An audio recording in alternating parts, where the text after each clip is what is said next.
Okay, so let me go back a little bit. So yeah, a lot of similarities with physics 20 gravitational fields. Yeah, so electric fields can be produced by either positive or negative charge.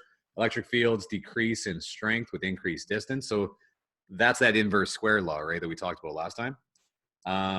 Electric fields are vector fields. So remember, vector just means has a direction. So I know I just started the video, but I talked about this before, where here's my vectors, right? They have a directionality to them. All right, so new formula. So this is on your formula sheet, and it's right here, right? So you've got E is equal to FE over Q. All right, so that E stands for gravitational field strength, right? That's what that E stands for. These bars mean it's the absolute value, and the little arrow over the top means it's a vector. And so that'd be FE with the vector over the charge Q. And again, I just want you to notice how this is very similar. Let's see, my screen's freezing there. Just want you to notice that this is very similar to G is equal to Fg over m, right? Like it's almost identical, but instead of a mass, I've got a charge, and instead of Fg, I've got Fe. But really, in the end, it's the same idea, right? So, all right, so gravitational field strength. So the equation calculates, okay, here's the big idea down here. So it says the direction of an electric field at any point in space is conventionally defined as the direction that a small imaginary positive test charge, I feel like it's underline that or highlight it, that's a key idea there. So imaginary positive test charge will move in the electric field. So we imagine that the test charge, so in this case, QT for test, is so small that it responds to the electric field without changing the electric field being tested. So what we mean by that is this positive charge over here, right? That thing has a field associated with it. Very similar to our gravitational field that we drew up there, right? It has a field associated with it. One sec. Okay. So if we'd imagine that this test charge was also positively charged, but it's so small that it's not really giving off its own field, then we can define the field from this guy from that one as being away. It's going to be directed away, but and the reason for that is because this thing's positive, my test charge is positive, so that thing's going to be pushed away from the object. So that's the direction of it. Where if this other one, right, my other test charge, which we'll say is positive, well, positive attracts negatives, that would be directed toward this negative one. Okay. All right, and there's some equations there you guys can go through. Here is another, so this is also on your formula sheet. And again, this looks very similar to what we did with gravity. You also have one on there that's like this, where it would have been G, the gravitational field strength, was equal to big G times m over r squared. Do you guys see how similar that is? So instead of K, we've got, or instead of G, we've got K, and instead of a mass, we've got a charge. So same idea. It's almost the same equation. Yeah, so same thing. I'll let you guys look through that one. The same thing as last lesson, how you can add up different forces. Well, it turns out you can also add up different electric field strengths. So I'll do an example of that one below, but you can see some of these examples as well. Same thing like this, right? So if it said what is the gravitational field strength at that point, we can do vector addition. So Pythagorean Theorem and all that stuff you guys have done lots now. So that shouldn't be too bad. I'll show you some of those. All right, so electric field diagrams. So kind of gotten there already, but the idea here is that if this was a charge, right, that was some charge, let's say it was positive, then the field lines would be directed away all the way across, right? Now, just looking at the thing, right, I can't actually tell whether this thing is positive or negative, right? I can't tell whether the field lines are going in or whether the field lines are going out. But you can see the pattern from this. But just by convention, again, this is just what scientists have decided on. they say that, okay, if we imagine there's a tiny little test charge sitting in there, then the direction would be what way would that positive test charge move. So if that positive test charge was there, it would move away. If it was there, it would move away. And if it was on a negative charge, then a positive test charge would be attracted to it. So those field lines are all going in any point around that thing. Now, if you've got two different charges happening, so in this case, right, this one's positive and this one's negative, then anywhere I threw a test charge, so if I threw my positive little test charge, let's say right there, or here, let's do it in the middle first so it's simpler. So right in the middle, well, that thing's going to be repelled away from that one, and it's going to be attracted toward that one. So the field lines would be, well, the way I have my arrows there, it'd be straight towards the negative. And now if the positive one was like, let's say right there, then these field lines would be pushing away, right? Pushing, pushing, pushing. And then it's going to start attracting toward the negative on that one. And then on the other end of this thing, so again, if I put a little positive test charge there, well, it's going to be pushed away from this. And technically, if these were the only two charges like in the universe, these field lines would actually wrap right around the back of this thing and come over here. Right? Even this one here, where it would go like infinitely far that way almost, and then come right back around and then back up there again. But it would be a lot more messy than that because it would, run into other field lines at some point and interfere with it. But yeah, so that's the idea there. Anybody have any questions yet? Just raise your hand if you do on your screen there. Okay, so things to notice here. Electric field lines are directed away from positive and toward negative. And the number of field lines when we draw these things will determine how strong the field is. So here, let's just go back to these ones. So if I'm looking at this line here, I can see if I'm over like out here, then these field lines, you can see they're spaced farther apart at that point. But if I went closer, if I was right close to these things, these field lines are closer when we drew it. So I can say that the electric field strength is higher at that point, right? It's going to be lower out there. It's going to be higher at that point. So those field lines being close together in a picture depict a stronger electric field strength. All right, so you got something similar here. So I'll let you guys kind of look at that. But if you had two positives, those things would repel away from each other. Okay, conductors and electric fields. So if you have a conductor, so a conductor, I always think metal, right, is a good conductor. And we have, let's say, 3 extra electrons on something. Or for our sake, let's just say there's just 3 electrons in general. That's all we have. Well, those electrons are going to be evenly spaced all the way around because these guys are repelling, right? They don't like those guys and those guys don't like those guys. So they're pushing each other as far away as they can be from each other. So that's what a conductor would do because electrons are able to move freely on a conductor. Now, just to contrast that, if I had the same object, but it wasn't a conductor, and let's say I threw my 3 electrons on right there. Well, if this wasn't a conductor, they can't move very freely. So they would probably just stay right on the end of that thing, right? They would actually just be like all located on the end of that object. So conductors are going to move themselves freely, pushing themselves as far away as they can. And insulators, they would all just collect wherever they were. And they'd probably stay right there because they can't move. Okay. Yeah, I'll let you guys look through that one. Another place that what will end up happening here, because these things are all pushing away from each other at any given point here, what ends up happening is that on any kind of rounded edges or sharp edges, right, what will happen is that the field lines will be at perpendicular angles moving away from this thing. So you can see these ones are like they're perpendicular to the surface, perpendicular to the surface. So they've got like this space between them, right? Space between them.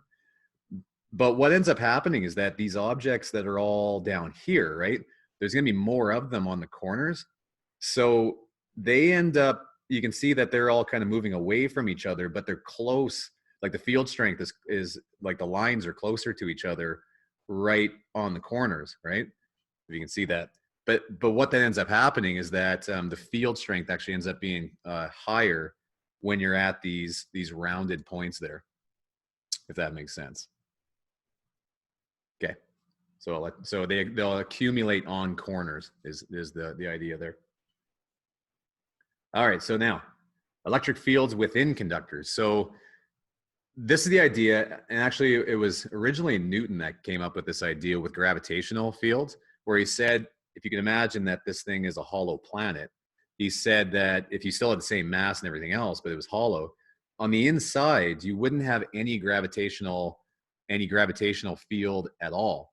And it turns out to be the same thing with electric fields. So if you're inside this thing, Michael Faraday, a famous scientist, actually showed this to like everybody's surprise, that he made like a cage where he was inside of it and had like, you know, electricity going everywhere, right? It was all like, you know, lightning bolts shooting from this thing every which way, but he was completely safe on the inside because there was no charge. I'd show you guys that video if you were here, but maybe I'll send you guys a link for that one. But anyway, the reason for that is because you can imagine, again, let's say that we just had like, you know, let's say 4 extra electrons on this thing was the whole reason for this happening, right? Well, what would happen here is that these electrons would be pushed out to the edges, like kind of like I had drawn there. And then the reason that we have a field in the first place is because you've got, let's say, one charge going to another charge, right? There'd be like a field line going from there to there. But inside this thing, right, I'm going from some negative charge, right, some whatever that charge is, to exactly the same charge on the other side. So there's no difference between them. There's no actual like potential between those two charges. So there's no field actually in the middle. And that's actually different on the outside, because on the outside, right, I can say if I had some like test charge like this one, then this whole sphere in general is negatively charged. It's got 4 extra electrons. So it's going to be attracted, right? There's a difference between this positive and this negative. So on the outside, there is a field line. There's like a potential difference between them, right? We're going to get into that too with like voltage, that there is a difference between those things. So it actually will be attracted towards it. If that makes sense. Big idea. There's no fields inside of a circle like that. All right. So let's do some questions, some practice problems. So number 1, so it says, the drawing to the right shows 2 charged objects, A and B. Charge A produces an electric field at point P of 3 newtons per coulomb. That's what electric field strength is measured in, to the right. And charge B produces an electric field at P of 2 newtons per coulomb down. What is the net field at P? All right, so what they were saying here, so it said charge A produces an electric field at point P of 3 to the right. So what's happening at this point, it's saying that it is pushing it 3 newtons per coulomb to the right, right? Like that's the field strength at that point. That's what A is doing to point P. And B is pushing that thing down, it said, at 2, right? So 2 newtons per coulomb. So down. So now really we want to figure out what the overall effect of this thing is, right? By the way, can anybody just in the chat there, can you tell me what type of charge this thing would have? Actually, it's probably a bad question. In the end, this thing is a positive test charge, right? And that makes sense because it's being pushed to the right and it's being pushed down because of these 2 charges, right? So yeah, so anyway, that makes sense. Okay, so really, maybe some of you guys may be figuring out what's happening here. We can add these vectors. So I'm just going to do a little Pythagorean theorem. So we can say, okay, that vector, my green one, was 3 newtons per coulomb. And my red vector there, so tip to tail, would be 2 newtons per coulomb. So let's just figure out what our hypotenuse is. So that's really just, so our electric field, we could say, is going to be equal to the square root of 3 squared plus 2 squared, which will be equal to 3.61 newtons per coulomb. Just Pythagorean theorem is all I did there. And then don't forget, we got to find our angle, right? So this is also a vector, so we need to figure out what our angle is there. So our angle, oh, That's not an angle, that's an A. Angle is equal to tan negative 1 of 2 over 3, which is 33.7 degrees. So let's just put that all together. So we'd say the electric field, and I can actually drop the absolute value bars now, because now I'm actually going to give it a direction. So I can say the electric field is going to be 3.61 newtons per coulomb at 33.7 degrees. And then our angle here was south of east. And that's my final answer there. Like I said, you guys have done tons of ones like that, so I don't expect that one to be too difficult. All right, so number 2. What is the electric field strength at the distance of 6 centimeters from a point charge of 2 microcoulombs? All right, so let's figure out what we got going on here. So I wish I would have given you more room. So we'll say Q is going to be equal to -2 times 10 to the -6 coulombs.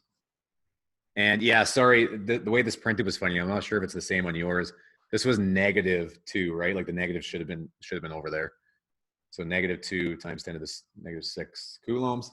R is 0.06 meters. And it's saying, what is the electric field strength? Okay, so we have a new equation. So our equation is E is equal to KQ over R squared. So just plugging in the numbers really for this one. So that's going to be, so our K value, remember that's our electric, or what do you call it? Electric field constant.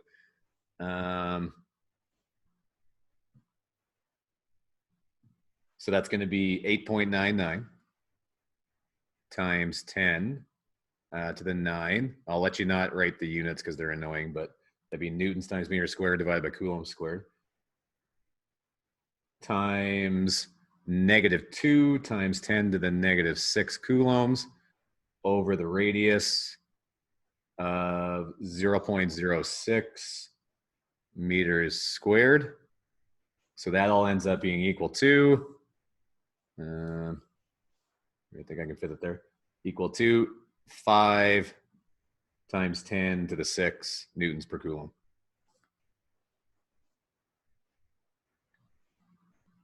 And we really should say what the direction of the field is here too. So, so that's our number. It says electric field strength.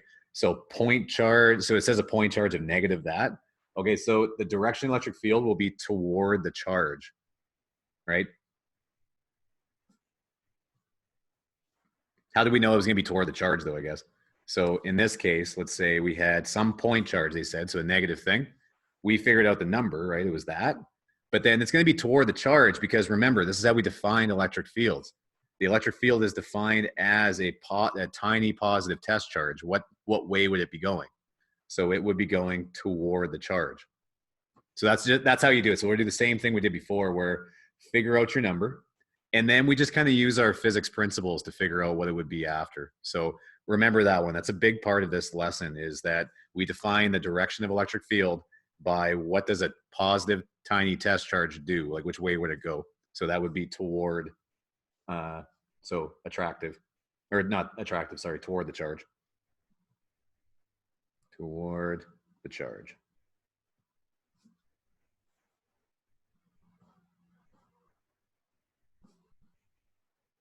Okay, now, number 3, 2.4 times 10 to the 20 excess electrons are loaded onto the surface of a sphere with a diameter of 4 centimeters. What's the electric field intensity at a distance of 16 centimeters from the surface of the sphere? So from the surface of the sphere. So now it says, hint, what assumption is made to calculate the electric field of the sphere? So here, what we're going to do, let's draw like a little picture here. So make a sphere, and here, I know that the radius, they told us the diameter, but let's say the radius of this guy is going to be Actually, I'm gonna make that capital R for a second because we're gonna use R for something else in a minute. So it's gonna be 2 centimeters, right? From there to there. Okay, so now it says, what's the field strength, like some distance over here? What did they tell us? No. Oh yeah, 16 centimeters, yeah. So they told us that this object over here, right, the distance from there to there is 16. So 16 centimeters. Okay, so it says what assumption is made? Well, the assumption that we have to make, which is the same assumption that we were making with gravitational fields last year. Do you remember whenever we figured out the radius of something, we always went from the center of mass? Because if you think about it, this thing is charged everywhere, right? Like it would have like a, well, shouldn't do positive, be electrons, right? But it's charged everywhere, you know, so there's some charge on the right, there's some charge on the left. So what we do is we can do our calculations as if there was some charge coming right from the center of that thing.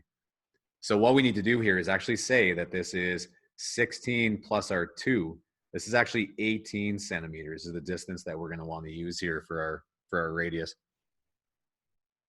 Hopefully that makes sense. Okay, so now,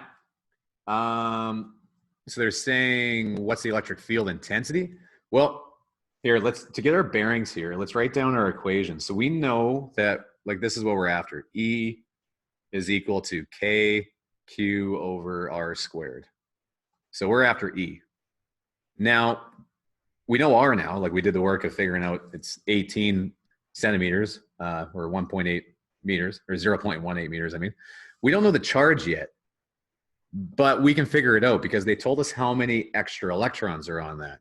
So the number of extra electrons, remember that an electron has that elementary charge, right? That 1.6 times 10 to the negative 19. So if I have that many, right, extra electrons, what I got to do to figure out my charge here, and here I'll write this over here maybe, is going to be take the number of electrons I have. So I've got 2.4 times 10 to the 20 electrons. And I'll go E with a little negative symbol is often how we write that. So that's that many electrons. So E stands for electron, and I put a little negative there to remind myself that they're negative. So that many electrons. And then what we do is multiply that by, okay, well, there are negative 1.6 times 10 to the negative 19 coulombs for every one of those electrons. I'm just making the units work out, but you might have been able to do that in your head too, right? Just to multiply those guys. So when you do that, we get a charge overall, so Q, of negative 38.4 coulombs. Okay, so good. So now we have everything we need. Now we just got to plug that into there. So let's just finish this up. We've got the electric field is equal to 8.99 times 10 to the 9 times my new charge I just figured out, negative 38 point, oh, that was weird. I'll keep it going, 38.4 coulombs, divided by, and then my radius in meters, so 0.18 meters squared.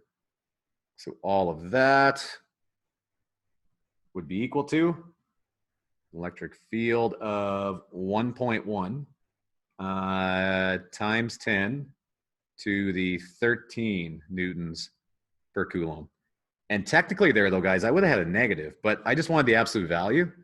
Yeah, and that should be good. So well, I could, though, in the end here, I don't know, did it even ask us which direction it was? No, it didn't, but I know that this thing was negatively charged, right? So I had a negatively charged sphere. What direction would it be if I had a positive test charge? Right? So again, it would be toward it, right? So the field strength would be toward the object. So I could say toward the object there, or toward the charge. Toward the sphere.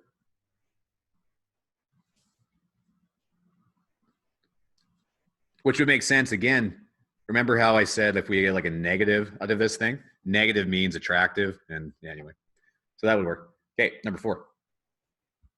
How you guys holding up?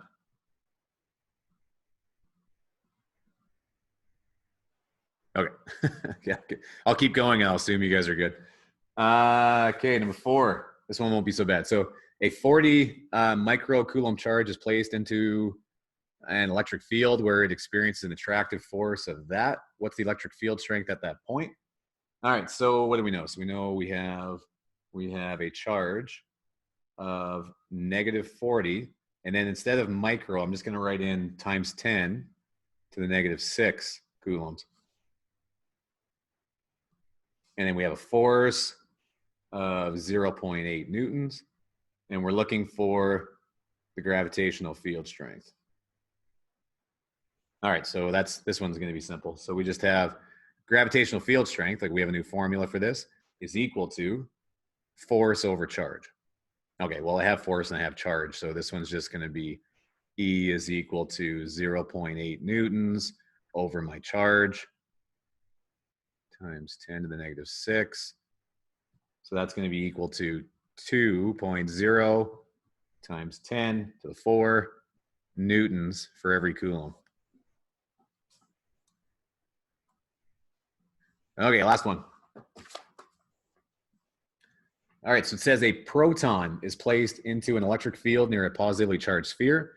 If the electric field strength at the point where the proton is placed is 25 newtons per coulomb, directed away from the sphere, what is the acceleration of the proton?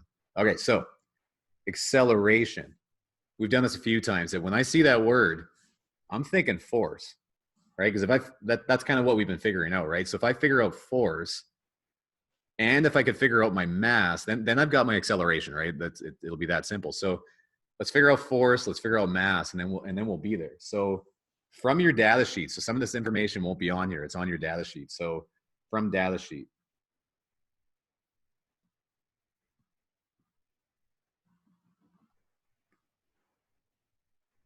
Okay, we can say that the mass, so the mass of a proton is on there, and it's 1.67 times 10 to the -27 kilograms.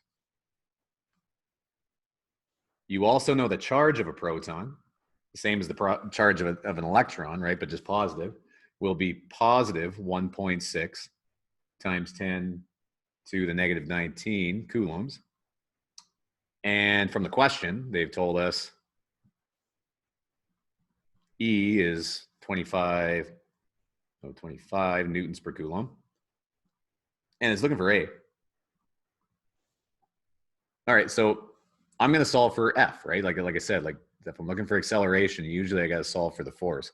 So we'll start off with this one. We'll say E is equal to F over Q. And I'm going to rearrange this for a second. And I'll say, okay, well, that's the same thing as F is equal to E times Q. And now I could solve for force and then deal with it then. So, but I think what I'm going to do is I'm going to replace force with mass times acceleration, because that's what force is, right? Force is also equal to mass times acceleration. Use that one a ton. So I'll say mass times acceleration is equal to E times Q. And then I just got to get A on its own. So I can say A is equal to E times Q over M. And I have all those things. So let's just plug it in. So A is equal to 25 newtons per coulomb times the charge of a proton, 1.6 times 10 to the -19 coulombs, divided by my mass of 1.67 times 10 to the -27 kilograms. And your acceleration is positive 2.4 times 10 to the 9 meters per second squared. Okay, so again, like what the positive here meant though, that didn't necessarily mean to the right. So what I would do is I would figure out, okay, it's this number for my acceleration, and then just see if this makes sense. So we had a positive charge, and it says that a proton, so another positive charge is placed there. So this thing would repel, right? It's going to be going that way, right? It's going to be repelling away. But it would also be true that, you could do it the other way around, where it would be accelerating that way, right? So either way, it's repulsive, right? Those things are repelling. Okay, so that's it. So a bit of a long one, so I'll end it there.